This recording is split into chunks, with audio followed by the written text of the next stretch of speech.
Estamos aqui na quinta e última live, que é como a prática do esporte pode contribuir para combater, para superar o etarismo, esse gravíssimo problema que tem passado, permeado toda a nossa vida social. Sabemos que o esporte é uma ferramenta imprescindível, nosso convidado acabou de entrar, tudo bem? Só pedir para entrar agora.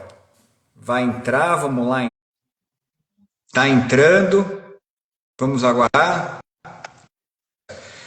Fala, pai, tudo bem, camarada? Tudo, e você? Tudo em ordem? Tá pronto aí?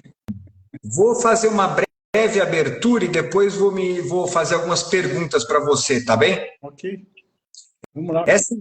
Essa é a quinta live, pai, que eu tenho feito para debater um pouco com as pessoas como a prática do esporte contribui para você ter uma vida longa e próspera e assim, de certa forma, quando você chega numa idade maior, passa dos 50, 60, 70, no seu caso 80, como ela contribui para combater o próprio etarismo.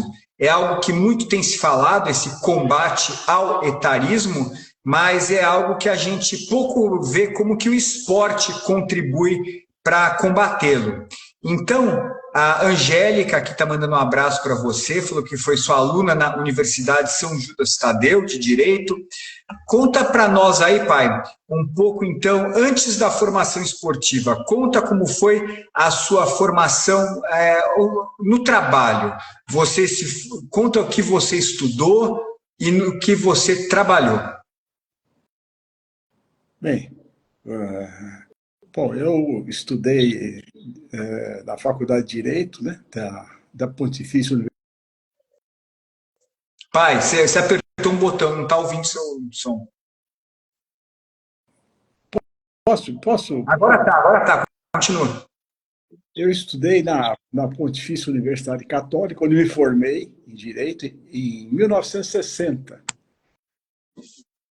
E posteriormente, o destino me encaminhou ao mercado de capitais, onde praticamente fiz metade da minha vida profissional foi no mercado de capitais, né? Onde fui corretor, preposto de corretor da Bolsa de Valores de São Paulo, naquela época chamava-se Bolsa Oficial de Valores. Depois montei minha sociedade corretora, junto com mais 3 sócios, e lá fiquei durante muito tempo, né, na Bolsa de Valores de São Paulo, né? Posteriormente, por volta dos meus 55 anos, já achei que tinha feito já o suficiente lá na Bolsa, né? Então, me dediquei ao magistério, né?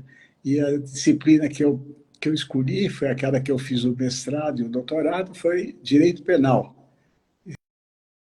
Bom, antes de mais nada, você sabe que o seu avô, meu pai, foi promotor, né? Foi promotor público e ele me inspirou nessa linha do direito penal, né? E eu segui essa trilha também. Já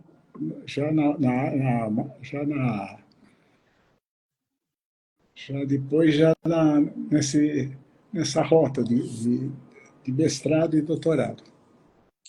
Então você, pai, praticamente, resumindo, teve 2 carreiras profissionais. Uma no mercado financeiro, na qual você, inclusive, chegou a ter corretora, chegou a ser vice-presidente da Bolsa de Valores, e também depois no magistério, dando aulas de direito. Até quantos anos você deu aula de direito, pai? Quantos anos você tinha quando você parou de dar aulas?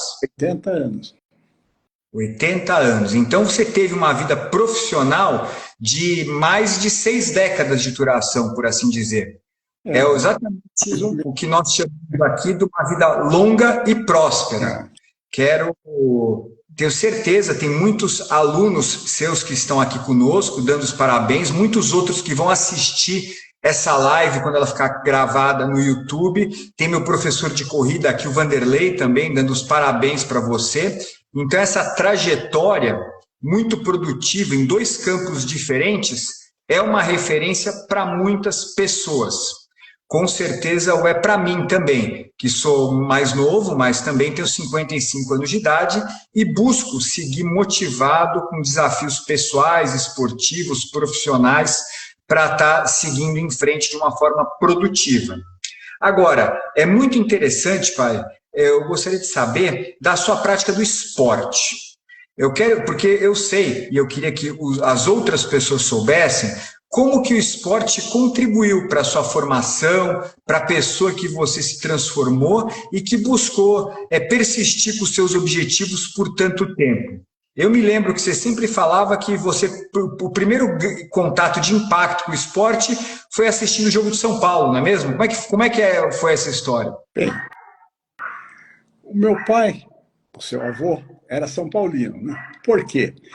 Não porque ele fosse ao estádio, nunca foi, mas como ele participou da Revolução Constitucionalista de 1932, nessa época, né? Ele era promotor público em São Paulo. Naquela época se falava promotor público, né? Hoje parece que é promotor de justiça, naquela época era promotor público, né? E ele sempre torceu para o São Paulo, porque não que ele fosse ao estádio, nunca foi, mas como ele tinha as cores vermelho, branco e preto, que eram as cores do estádio, que ele sempre amou, né? Ele torcia para o São Paulo Futebol Clube. Essa é a história. Portanto, realmente é verdade. Eu tive dois amores profissionais: o mercado de capitais e o magistério do direito penal. Então, pai, como é que você ia no estádio? Conta como que era a dinâmica. Você ia muito com o tio Marcelo, seu irmão também. Como é que era isso? Naquela época nós estudávamos, quando eu comecei aí, nós estudávamos, eu e o meu irmão Marcelo Martins Mota, estudávamos no Colégio São Bento. E como nós éramos meninos, eu tinha 11 anos quando comecei a ir no estádio, o Marcelo 10, ou 12, o Marcelo 11, eu não me lembro exatamente, o papai contratava, entre aspas, um vigilante. Vigilante era a pessoa, era assim o nome da pessoa que tomava conta dos alunos entre uma aula e outra, e durante os intervalos. Então, ele contratou um vigilante e nos levava no jogo de futebol, né?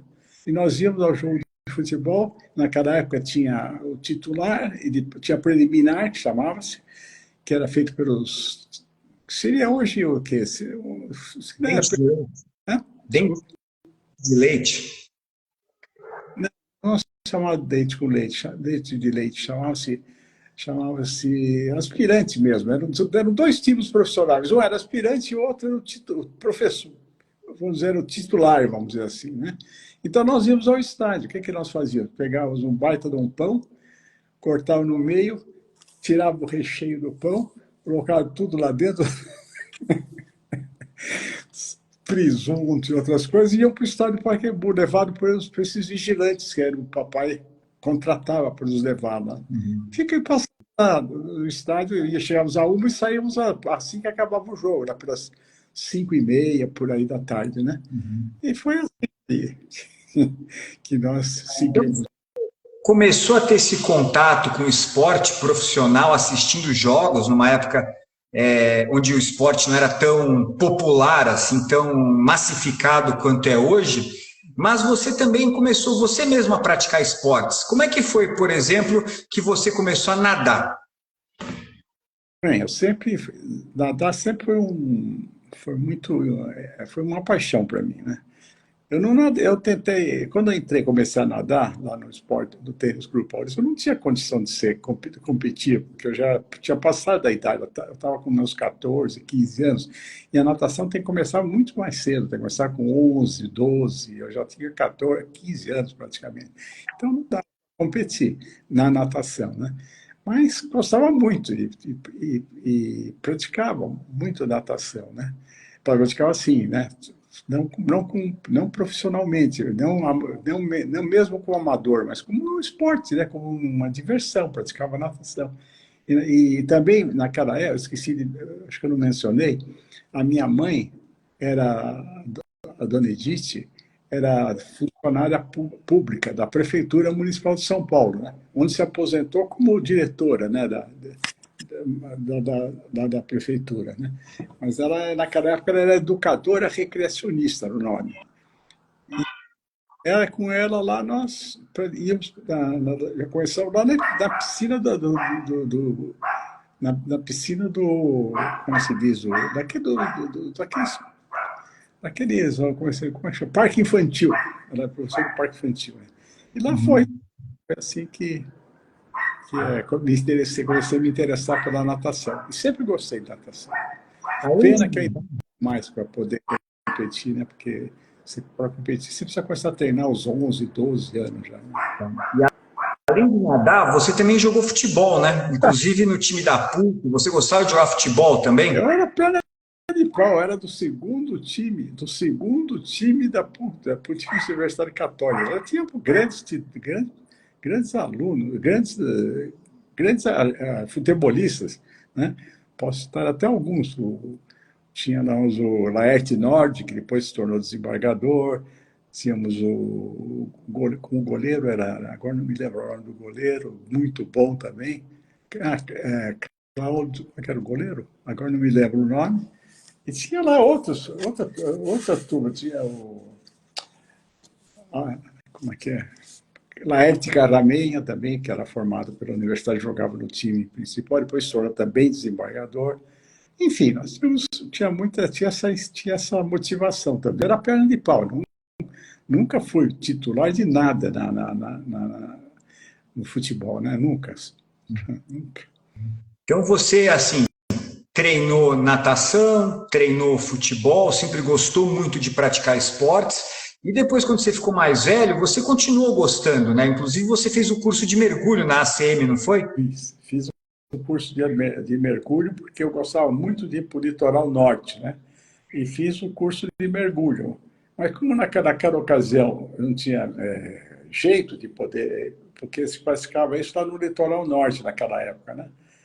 E na CM, nós treinávamos assim, cada um do curso de natação pegava-se um arpão, punha-se uma espécie de uma rolha, alguma coisa para amortecer o choque, você tinha que descer até o fundo da piscina e disparar. Depois de chegar a passar uma linha lá, você tinha que disparar. Mas corria tiro para tudo quanto é lado. Mas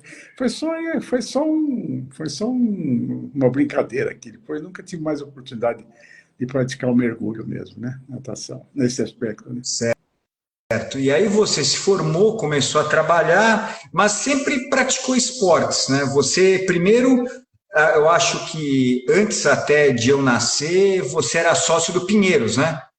O que que você fazia no Não, Pinheiros? era sócio do tênis clube, né? Depois do Pinheiros, né? Exatamente. Pinheiros, Quando você fala, meu filho. não conta do Pinheiros, conta como é que você praticava. No Pinheiros eu praticamente não tive uma atividade assim, só nadava lá, né? Mas não praticava não praticava nada para competir nem nada, né? Porque o Pinheiros é um time, naquela época, era um time de primeira linha, né? Em termos de esportes, né? Tanto vôlei, como natação, como atletismo. O Pinheiros era um clube completo, né? E como nós morávamos naquela época na casa da sua bisavó, a Tidinha, que nós chamávamos, né?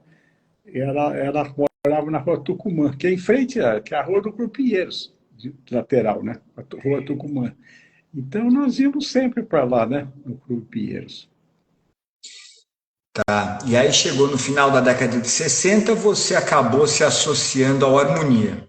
E no Harmonia, eu lembro, pai, você sempre estava praticando natação, você seguiu praticando natação. Sim, segui. Eu me lembro que uma vez eu ia nadar lá, estava marcando, dava para olhar o relógio lá da Itaú, lá da Paulista, do Harmonia. Né? Uma vez estava marcando 6 horas da manhã, estava lá. Mas a piscina era aquecida, né? Mas às vezes o aquecimento faltava luz, ou ainda faltava energia, e o aquecimento. Um dia eu nadei com 18 graus, era insuportável nadar com 18 graus. Assim, Durante quantos anos você praticou natação no Harmonia? desde que eu entrei até quando eu saí, né? Entramos lá em 1960. Não, 1960, 60, não sei se foi 60. Agora não me recordo bem se foi. Desde que eu me formei. Em Hã? 67. Acho que 67. foi 67. Então, 67 até sempre, né? Até hoje eu pratico a natação. Eu me... Então, você sempre praticou natação e hoje você ainda pratica natação quando o clima permite na sua casa ou bicicleta? O que você faz hoje de atividade física? Natação e bicicleta, né? Natação quando a temperatura permite, porque eu tinha aqui um aquecimento, a piscina era aquecida, mas houve um probleminha lá na parte elétrica e o aquecedor, o Nautilus que nós tínhamos, pifou, né?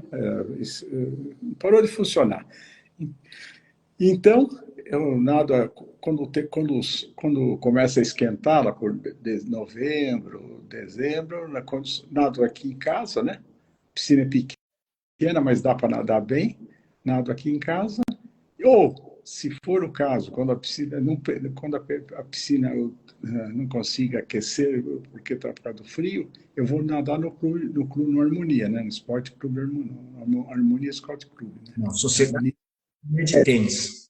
Sociedade Harmonia de Tênis. Eu entrei lá na Sociedade Harmonia de Tênis em 1900, me lembro agora, você já falou aí, mas foi 60 e pouco, né? 67. 67, né? Estou sócio até agora, até hoje, né? Então, pai, muito legal você falar. Assim, o seu primeiro registro, que você começa a acompanhar o esporte, tem 73 anos, e até hoje, seja assistindo, seja praticando, você está aí, firme, praticando. Na sua opinião, todo esse aprendizado que você teve, de alguma forma relacionado com o esporte, qual a contribuição que ofereceu para a sua vida profissional? Muita, né? Fora o bem-estar físico, né? Fora o bem-estar, me motivou muito o esporte, né? Tanto é que quando para vocês, eu sempre fiz questão que vocês praticassem o esporte, né? Você lembra que eu levava vocês também para os jogos de futebol, né? Depois que vocês fizessem, depois vocês praticaram no clube mesmo, lá na Harmonia, né? E eu sempre fiz questão que vocês praticassem esporte, né? Mas antes de falar no apoio familiar que você deu à prática do esporte, eu queria que você falasse mais sobre qual foi a contribuição do esporte para você. Então, além da condição física boa para poder enfrentar os desafios profissionais, o que, assim, psicologicamente te fez bem praticar esportes a vida toda? Foi me motivar, foi a motivação que o esporte me deu, né? A motivação para estar sempre em atividade, enfim, para poder enfrentar os rigores da vida. Né? O esporte foi tudo, né? Foi tudo. Pena que eu não tenha, como eu disse, você entrei um pouco tarde na natação, para você depois ser vamos dizer assim, um competidor de natação, você precisa entrar com 11 anos, eu te falei que eu entrei com 15, né? Lá no clube, tênis clube, né? Então não pude praticamente desempenhar a natação como eu gostaria, né? Mas o meu sonho uma certa época tinha um brasileiro que eu me lembro, foi o primeiro que atravessou o Canal da Mancha, né? Chama-se Abílio Couto, né?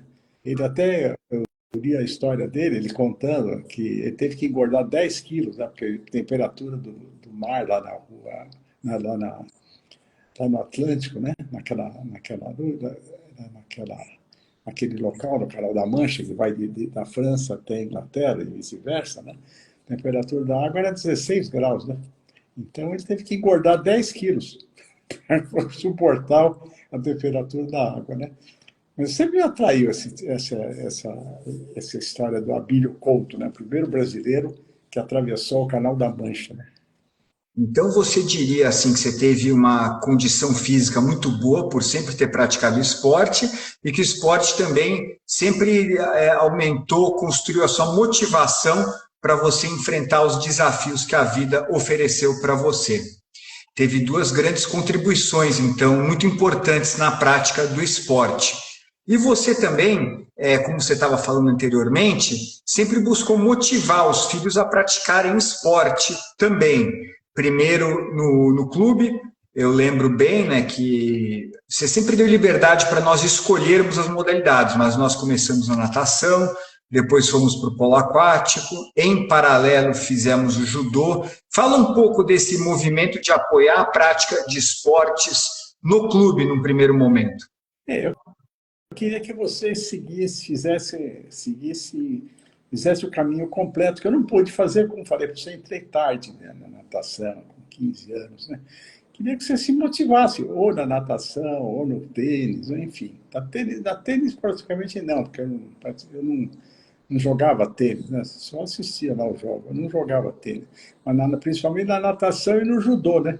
O judô você começou cedo lá no judô, no tênis clube, né? Não, não. Mas chegou numa desculpe, na harmonia. Mas chegou uma hora que vocês eu senti, principalmente com relação a você, que era mais competitivo no judô, eu achei que já não, o curso lá não estava com aquele profissionalismo, né? Então eu conheci lá um japonês, onde eu fazia uma espécie de aplicação, uma espécie de terapia lá, terapia que eu falo física, né? Lá no Ishii, né? Chamado Ishii. Então, eu levei você para o Ishii, você que ficou mais persistente no judô, porque o Alfredo, o seu irmão Alfredo, não se interessou muito pelo judô, né? Depois. Então, eu levei você lá para o Ishii, né? Aí você seguiu a sua vida, sua vida esportiva no judô. E eu achei isso aí você sempre foi muito bem no judô, porque você tinha muita garra, né? Então, você chamava, hoje você usa a expressão, vamos com garra absurda. Foi daquela época essa expressão, né? Então, quando você fez o intercâmbio, depois você fez o intercâmbio para os Estados Unidos, né? Você também foi lá para Arizona, né, que propiciava, né, porque é um clima já parecido com o nosso, está no Grand Canyon, onde você ficou na casa do Mister Gilmore, né? Mister Gilmore era um senhor muito boa pessoa, que lutou na Segunda Guerra Mundial. Ele era um mecânico na Segunda Guerra Mundial, né? Mister Gilmore.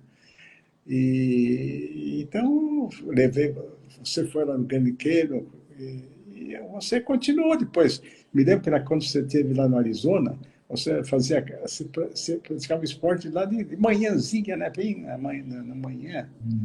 Participava da equipe de track and field lá, corria 400 e 800 metros. Pois é. Eu achava isso muito, muito bom, né, para você. Né? Teve uma passagem muito interessante, aí depois eu entrei na faculdade, o meu teste vocacional, você lembrar bem, era para a carreira militar, acabei indo para a administração pública, o curso próximo, mas que não era a carreira militar, e eu lembro que fui recebido pelo diretor da escola na época, e ele perguntou, o que você espera da GV, que na época era uma faculdade dedicada à administração, você lembra disso? Me lembro, perfeitamente. Você foi para a GV, né? E entrou, né? Entrou na administração pública. Naquela época, tinha a administração, lá na GV, na administração de empresa, tinha a administração de empresa pública, que hoje parece que não existe mais. De empresas e administração pública. Administração pública. Na administração pública, que não pagava nada, só entravam os que eram melhores colocados. Você foi muito bem, então você escolheu a administração pública. Eu achei ótimo, né? Porque também não pagava. O que eu falei para o diretor quando ele perguntou o que eu esperava da GV? Você lembra disso? Você falou para o diretor? Ele perguntou. Você sempre falou isso, talvez não esteja lembrando agora, mas eu falei isso. Quando ele me perguntou o que você espera da GV, eu falei esporte, esporte e mais esporte. Imagina, faculdade de administração, né? Não tinha nada a ver, ainda mais naquela época, né?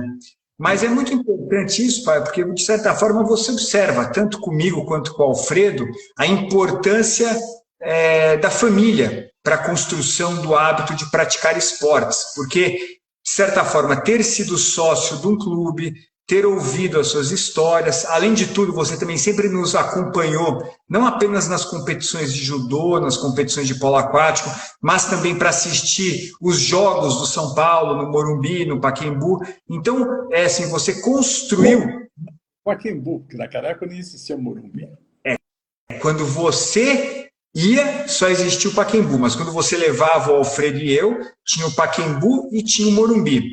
Mas foi uma cultura de esportes, que eu acho muito importante destacar isso, porque é algo fundamental o apoio da família para a prática de esportes. Eu mesmo tento, falo com o João e com o Antônio, incentivo eles a praticarem. Eles praticam judô no ICI, Instituto Camaradas Incansáveis, a ONG que eu co-administro. O João hoje está na faixa roxa, o Antônio está na faixa laranja, e eu também sou sócio, além da Harmonia do Paineiras. E lá eles praticam, o Antônio, futebol de salão, futebol de campo e polo aquático. O João já praticou polo aquático, atualmente pratica futebol de salão e futebol de campo.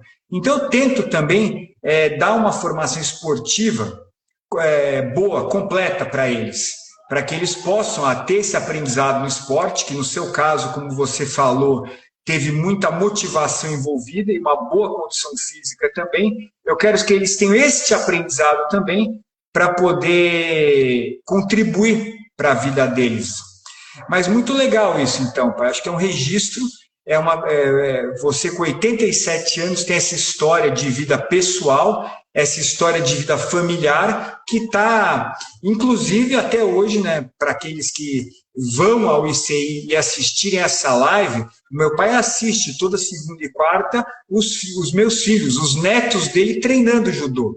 Então você sempre teve essa característica não apenas de praticar, como de apoiar a prática dos familiares. Você gostaria de dar um último recado para quem está assistindo a live nesse momento ou para quem vai assistir depois no canal do YouTube, falando um pouco qual é a importância do esporte para a formação do camarada? Na sua opinião, alguém de 87 anos que sempre praticou esportes e sempre incentivou os outros a praticarem esporte?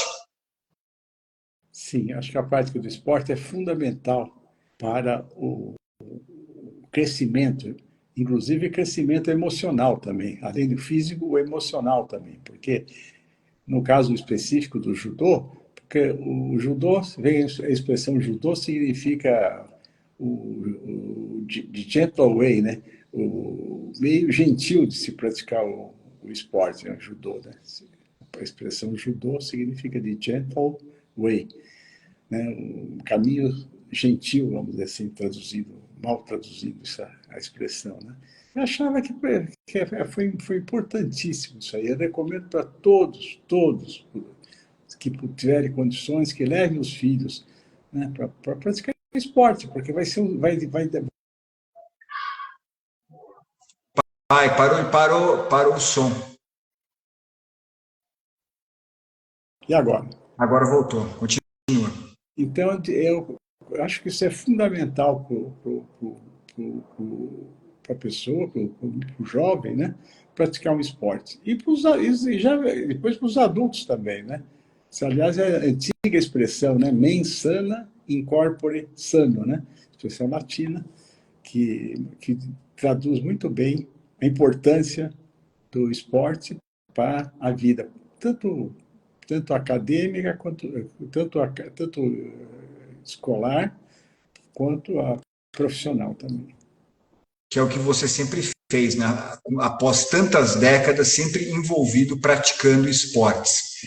Esse vídeo, então, vai ficar salvo aqui no Instagram, pai. Depois eu compartilho com você o link para você assistir, depois para mandar para quem você quiser. E depois eu vou subir no canal do YouTube também, que seja mais uma experiência inspiradora, você com 87 anos de idade, relatando a importância do esporte durante toda a sua trajetória esportiva, acadêmica, profissional e familiar também. Eu acredito muito hoje que nós estamos com essa pauta do combate ao etarismo, a acessibilidade a mais atividades, a mais eventos por parte da população mais velha, com mais idade, que a prática do esporte oferece uma contribuição muito valiosa e o seu exemplo vivo e também do que você relatou contribui para isso.